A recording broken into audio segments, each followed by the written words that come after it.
মারা ওই গোসল করতে গেছে ভাই বোনে ওই ডুব দিছে আর ওঠে না জাল খাই আর উঠেছে। আমি তো ব্যবসা করি মাথা ঘুরতে আমি এই 8 আগস্ট মাছ করতে আর ওরা কেউ তালাশ করে না। পরে 2 ঘন্টা পর না 1 ঘন্টা পর বলে উঠেছে জাল খাইয়া।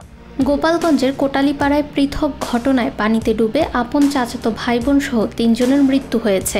শুক্রবার বিকালে সাদুল্লাপুর ইউনিয়নের নৈয়ারবাড়ি গ্রামে পঙ্কজ জয়ধরের ছেলে সজল জয়ধর ও শঙ্কর জয়ধরের মেয়ে অনুছোয়া জয়ধর পুকুরে গোসল করতে নেমে নিখোঁজ হন। পরে পুকুর থেকে স্বজনরা উদ্ধার করে উপজেলা স্বাস্থ্য কমপ্লেক্সে নিয়ে গেলে চিকিৎসক তাদের মৃত ঘোষণা করেন। তারা আপন চাচাতো ভাইবোন।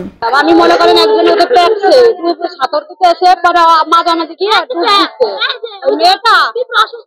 মেয়েটা ওর গলা মানে কান ধরছে। অনেক গভীর তো ওই গভীর দিচ্ছে পরে যে ডুব দিতে পারে না। অন্যদিকে দুপুরে হিরন গ্রামে এনায়েত হোসেনের ছেলে ইশাহাক হোসেন বাড়ির পাশের পুকুরে ডুবে যায়। হাসপাতালে নেওয়া হলে তাকেও মৃত ঘোষণা করা হয়।